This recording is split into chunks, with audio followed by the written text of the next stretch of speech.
सोमवार को सैकड़ों की संख्या में प्रदर्शन कर रहे स्टूडेंट्स ने राजभवन पर पत्थरबाजी की। इस दौरान सुरक्षाकर्मी भागते दिखे। पुलिस और सुरक्षा बलों ने प्रदर्शनकारियों को बैरिकेड लगाकर रोका। कई राउंड आंसू गैस के गोले और रबर बुलेट दागे गए। सड़कों पर मशाल लेकर महिलाएं निकली। इसमें 20 स्टूडेंट्स भी घायल हो गए।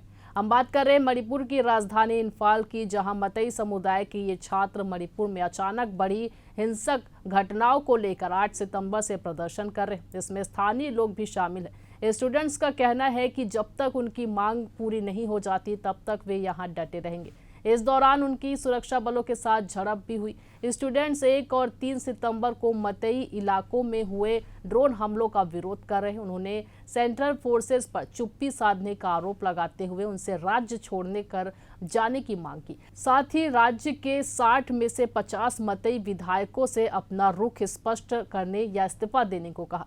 इन स्टूडेंट्स ने यह भी डिमांड की कि राज्य में यूनिफाइड कमांड की कमान मुख्यमंत्री एन बीरेन सिंह को दी जाए, यानी सेंट्रल और स्टेट फोर्स की कमान केंद्र की बजाय मुख्यमंत्री के पास हो। ये लोग डीजीपी और सिक्योरिटी एडवाइजरी को भी हटाने की मांग लगातार कर रहे हैं।